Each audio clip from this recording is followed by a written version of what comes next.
Hi friends, இன்றைக்கி ஒரு சிம்பிளான புக் மார்க் பார்க்கலாம். A4 ஷீட்டில் ஹார்ட் ஷேப் கட் பண்ணிக்கோங்க. கட் பண்ணிவிட்டு அதில் ரெட் கலர் ஸ்கெட்ச் யூஸ் பண்ணி கலர் பண்ணிக்கோங்க. ஒரு கார்ட்போர்டில் ஹார்ட் ஷேப்பில் கட் பண்ணிக்கோங்க. பேப்பரில் கட் பண்ணி வச்சிருந்தா ஹார்ட் ஷேப்பை விட கொஞ்சம் பெருசாக இருக்கணும். பேப்பரை பேக் சைட் திருப்பி ஃபெவிகால் அப்ளை பண்ணிவிட்டு இந்த கார்ட்போர்டில் நான் ஸ்டிக் பண்ணிக்கிறேன். இந்த பேப்பரில் கட் பண்ணி வச்சிருந்த ஹார்ட்டை கார்ட்போர்டில் சென்டராக ஸ்டிக் பண்ணிங்கன்னா நமக்கு சுற்றிலும் நமக்கு கேப் கிடைக்கும். அது ஃபுல்லாக ஃபெவிகால் அப்ளை பண்ணி நம்ம தெர்மோகால் பால்ஸை ஸ்டிக் பண்ணிக்கலாம். இப்போ நமக்கு ஹார்ட் ஷேப்பில் தெர்மோகால் பால்ஸ் ஃபுல்லாக ஸ்டிக் பண்ணியாச்சு. இப்போ இதை நல்லா ட்ரையாக காய வச்சு எடுத்துக்கோங்க. ஒரு ஐஸ்டிக்கை எடுத்து red colour acrylic paint use பண்ணி நான் கோட்டிங் கொடுத்துக்கிறேன். இப்போ அந்த ஐஸ்டிக் மேலே ஃபெவிக் பாண்ட் அப்ளை பண்ணிவிட்டு இந்த கார்ட்போர்டு ஹார்ட்டை ஸ்டிக் பண்ணிக்கோங்க.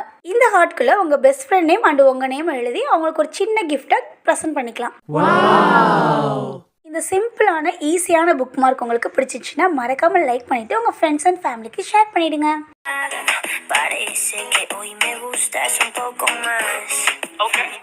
நீங்கள் இப்போ தான் என்னோட சேனலை ஃபர்ஸ்ட் டைம் பார்க்குறீங்கன்னா மறக்காமல் சப்ஸ்கிரைப் பண்ணிக்கோங்க. பாய்.